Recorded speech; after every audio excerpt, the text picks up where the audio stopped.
Motivations with Dan Stratton. It's been a great year, 2023.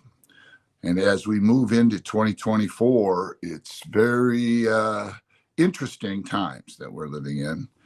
We can't turn the television on without hearing of escalations of war in all different parts of the world, whether it's in the Asian Pacific over there with Taiwan, or whether it's in the Middle East with Israel and everything that's going on there. They're fighting like a 7-front war, whether it's in the European theater with Russia and the Ukraine, or even here in the United States with all the protests, the violent protests, where people are actually attacking the police, and then the incredibly violent overrunning of our southern border. So it is a tough time to stay calm.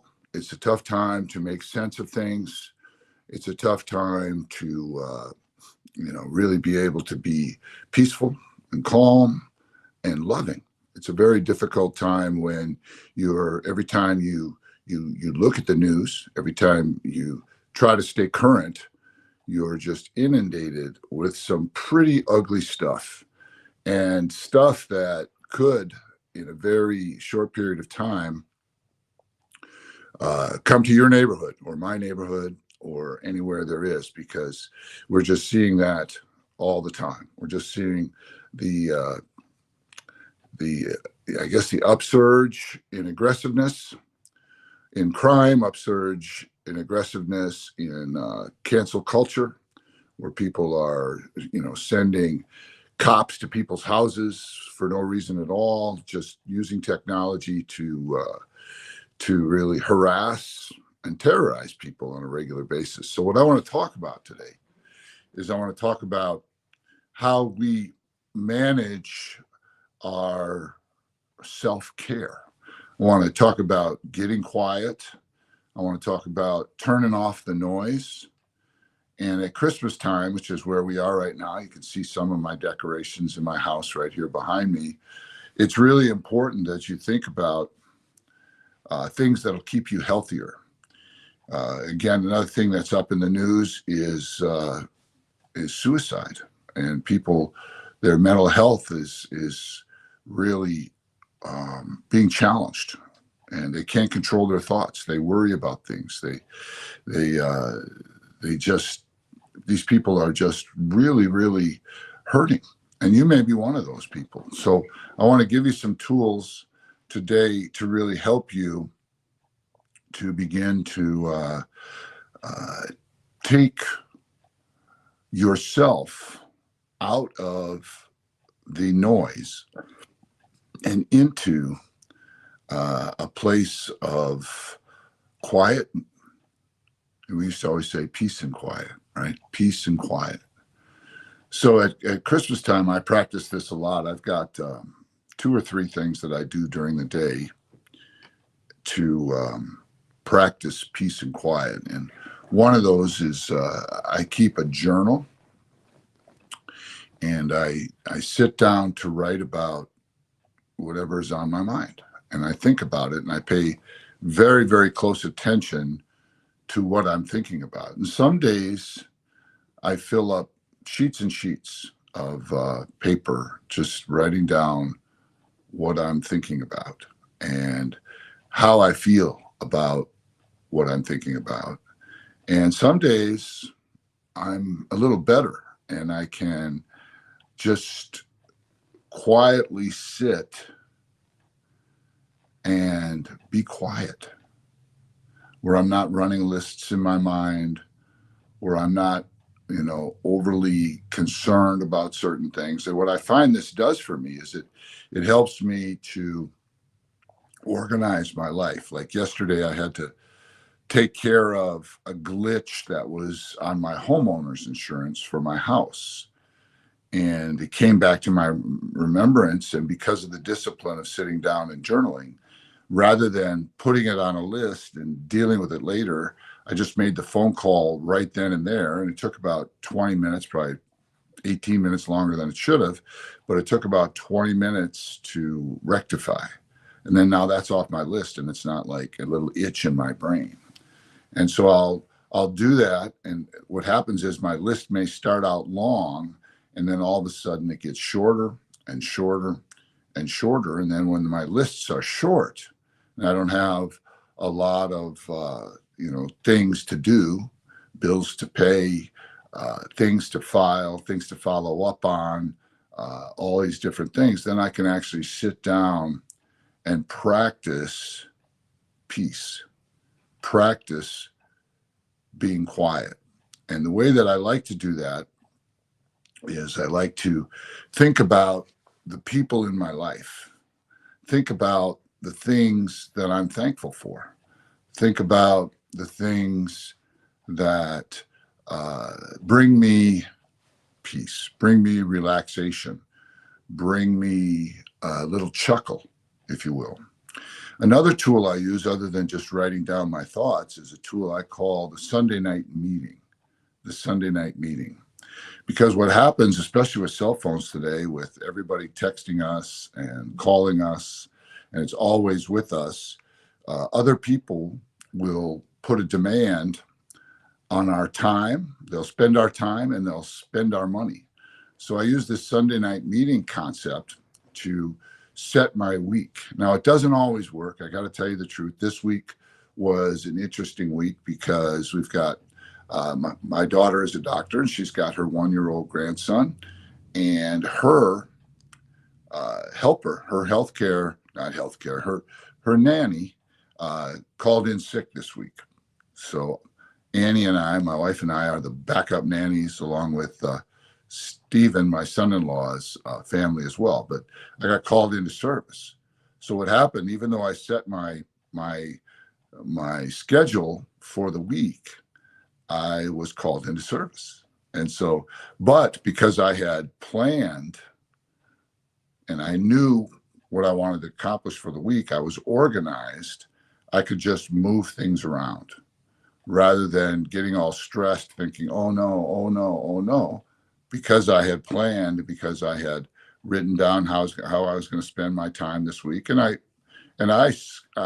scheduled a lot of just quiet time with the family and quiet time for myself. And it's important that you do that in addition to scheduling, your work, your commute, your busy time. Make sure that you take the time to schedule quiet time to think about things that bring you peace, to make a phone call to a friend you may not have spoken to in a while, or to make a phone call to a family member, a mom, a sister, a brother, a nephew, a niece, and just make that call and make sure that you're doing these things purposely and productively.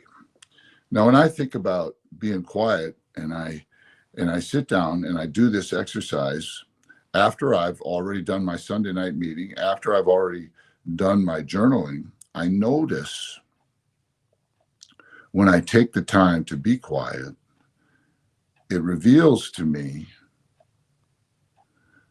how I'm feeling, right? Am I feeling anxious? Am I angry about something? Is my overriding or dominant feeling a little bit of, anxiety or fear? Am I afraid for the world? Am I concerned for my daughter, her husband, and her son?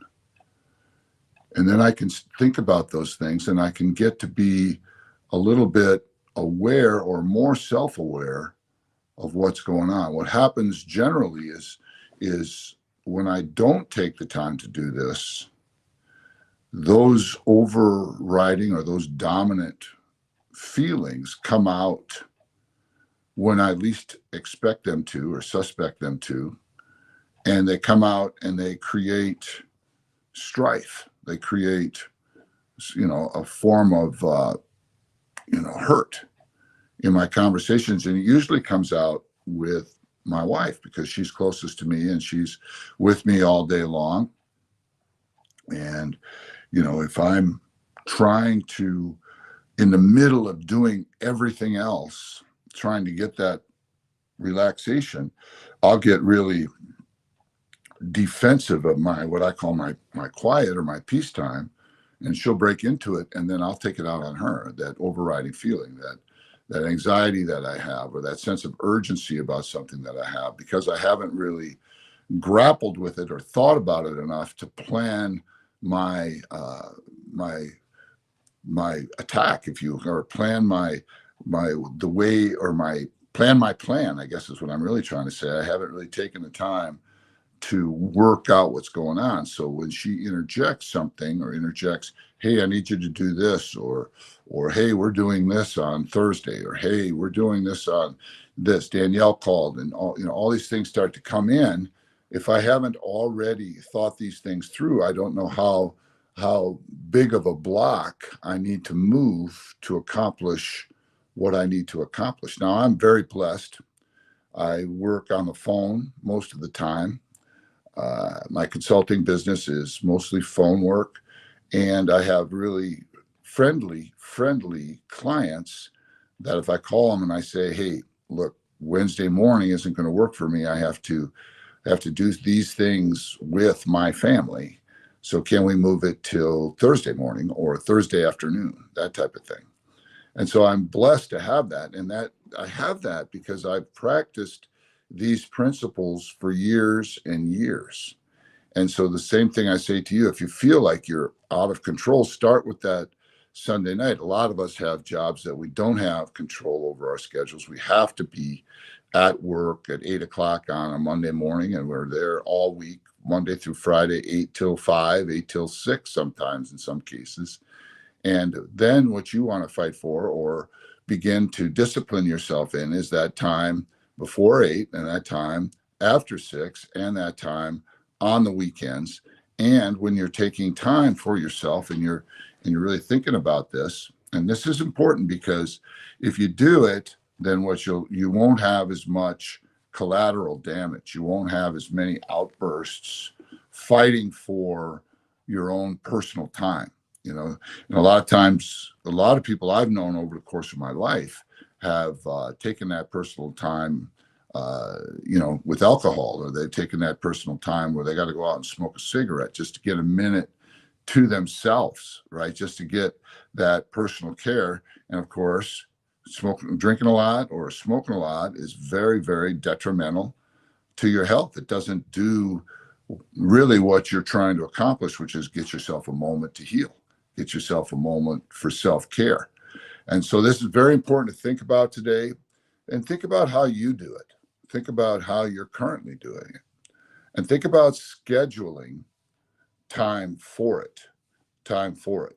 I get out and I go for walks too. I like to go for walks, but when I'm on a walk, I try to watch what I'm thinking about, and I try to take a mental note of how I'm feeling, rather than just thinking about things and feeling things. And so what that means is I am setting myself apart, from myself in a way, right? I'm watching myself. When my daughter was a little girl, she had this revelation when she took her mother's lipstick and she drew all over the walls, and we had just put up brand new wallpaper. And she was, a little girl. She was 2.5, I think. And she knew she had done something wrong because of the way we reacted. Oh my goodness, what did you do, Danielle? And then we asked her, why did you do that? And she said, myself said to myself, don't do it. But then myself said, do it. And she started to talk about that. And that's a very important concept that most people don't think about. They think about themselves. They think about their thoughts. They think about their feelings, and they say, that's me. That's me. But you actually have kind of a higher place inside you called your spirit.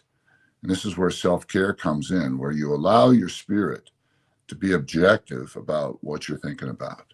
You take a step back and you look at your feelings and you look at your thoughts and you ask yourself, are those, that dominant dynamic healthy for me? And then you ask yourself, what can I do to really have a healthy thought life? What can I do to get myself to that peaceful place on a daily basis? What can I do? So I'm just telling you, this may be a revelation to you, and you may need to have further conversations about this with someone. I can help you, or someone else can help you to really begin to think about, how can I use that ability to take a step up? I call it a step up instead of a step back. Take a step up to get a better vantage point on my life. Take a step up, get a better vantage point on my thoughts. Take a step up, get a better vantage point on my feelings, and then really do a strong assessment of what I'm doing with my life, and is it beneficial not only to me, but to my wife, to my family, and in my case, to my church, and all the people that I love, the people that I'm working with and mentoring. Is it helping them? My friends, is it helping them? Am I available to them? And being able to step back starts with just recognizing that you have to schedule this quiet self-care time. And when a lot of times what happens in my schedule, for sure, because I've got a lot of people pulling on me, and you probably do the same, is that when I schedule it, I know how long it's going to take, say 10 minutes to journal, another 10 minutes just to be quiet, 25 minutes, 30 minutes on a Sunday night to schedule my week and to really allocate how I'm going to spend my time, how I'm going to spend my money, so that I don't get pushed around all the time. See what happens then when stuff comes up and I have to move it, my mind just goes to automatic. Well, I can do that. I can take that 15 minutes here, or I could do it there. But if I don't schedule it, then it's not on there, and then it just kind of gets added onto my list, and that creates stress. And it also creates a lack of awareness around what I'm thinking about, almost on, not quite subconsciously, but right there beneath the surface, or how I'm feeling. And then if I'm not aware of how I'm feeling and what I'm thinking about, then I can get what I would call, a little bit defensive. I can get a little bit barky, a little quick, and I don't want to be that way. And I know you don't want to be that way. And the key is for you to really manage that, because that quick barky response to somebody you love is very damaging. It can ruin the day, for sure. It definitely ruins the moment. And then over time, it begins to really mess with long-term peace, long-term satisfaction, and long-term joy. And I want you to understand that all it takes is just a little bit of a daily thought from this perspective. How do I get objective? How do I get a step up so I can see better? And how can then I be more self-aware? And honestly, this begins, and I want to say this last thing, it just came to me. I realize that what I'm teaching every week is I'm teaching a personal responsibility that not everybody understands. Most people these days are being taught that the negative things that are in their life are caused by other people, that are caused by outside forces. And when you come and you listen to me, everything in your life, no offense, can be fixed by you. You are in charge. You're not a victim. You, with the right thought disciplines, with the right action disciplines, with these tools that we give you week to week, you will take responsibility. Many of you do take responsibility, but you're taking it completely on yourself, and you don't know how to offload that responsibility. So it is causing you health problems. It's causing you anxiety. It's causing you fear. See, we're all called to do great things, but none of us can do it alone. We need each other. We need each other. That's probably another session.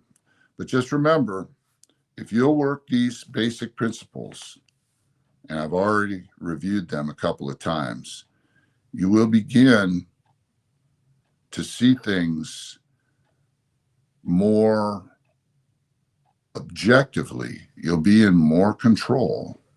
You won't be overreacting, and you'll be noticing when other people are, but you won't overreact to that. You won't get preachy, or you won't want to lecture people because they're overreacting. You'll just make a mental note because you're saying, there's something else going on here, rather than what's actually being talked about in the room. So I just wanted to share some of those thoughts with you. Take some time to get quiet. If you want to use the journaling tool and you don't know how, just reach out to us and we'll help you with these things.